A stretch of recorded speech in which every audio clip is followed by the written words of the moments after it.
बहू हो तो ऐसी दिल छू लेने वाली कहानी। आज मेरी सास को गुजरे हुए पूरा 1 महीना हो गया था। आज भी उनका चेहरा मेरी आंखों में घूमता है।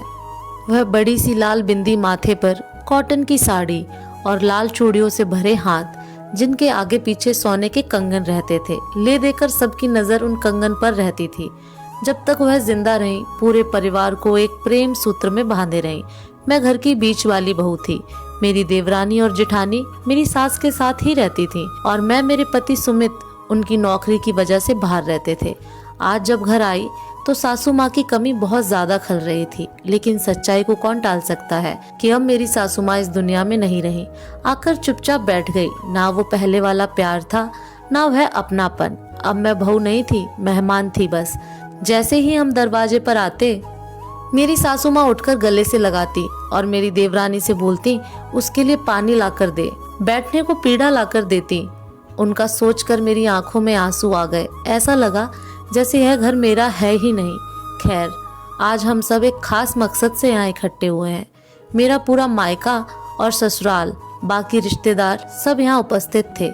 मेरी ननद रंजना भी आई थी अपने पति के साथ।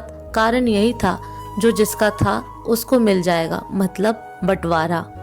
वैसे तो मेरे ससुर ने पहले ही बंटवारा कर दिया था, लेकिन एक बड़ा सा संदूक था जिससे मेरी सास को बहुत प्यार था, जिसकी चाबी बस माँ के ही पास रहती थी।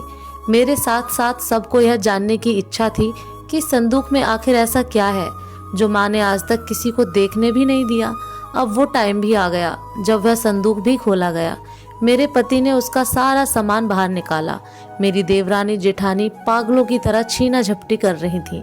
मेरी जेठानी कहती है, इस बाजूबंद को तो मैं ही लूंगी। सासू माँ को मेरी बेटी की शादी की बड़ी चिंता थी, यह उसकी शादी के काम आएगा। देवरानी जी भी झट से बोल पड़ी, वाह दीदी वाह, सब कीमती सामान तुम रखोगी और यह कूड़ा कबाड़ हम रखेंगे? पागल थोड़ी हैं।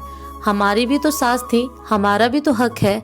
उनकी आखिरी निशानी पर मेरी ननद और रंजना की आंखों से आंसू निकल रहे थे कि मेरी माँ की चीजों पर किस तरीके से लड़ाई हो रही है। अब यह सब लड़ाई झगड़ा देखकर मेरे ससुर परेशान और लज्जित भी हो रहे थे।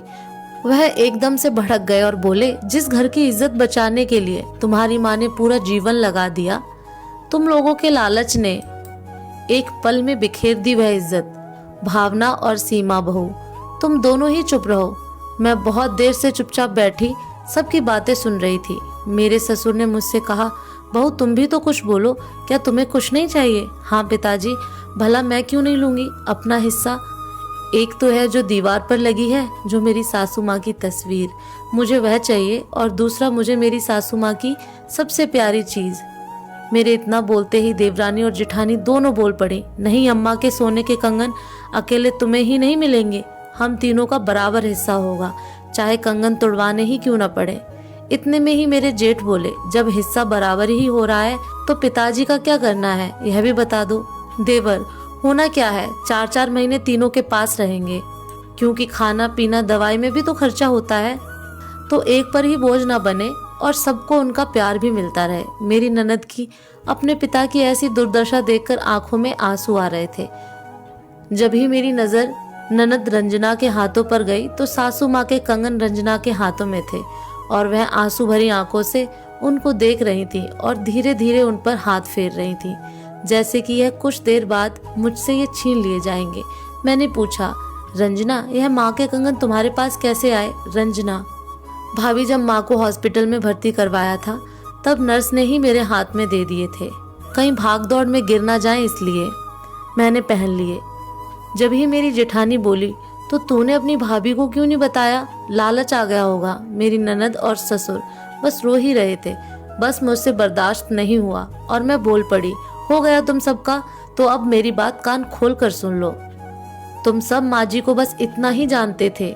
माँ जी की सबसे प्यारी चीज तो पिताजी थे, वह मेरे साथ रहेंगे और सोने के कंगन रंजना दीदी के ही पास रहेंगे, क्योंकि शायद भगवान और माँ जी की भी यही इच्छा थी कि जब ही उनके हाथों में वह कंगन दिए गए, नहीं तो बहुत सारे लोग थे, उनको क्यों नहीं दिए।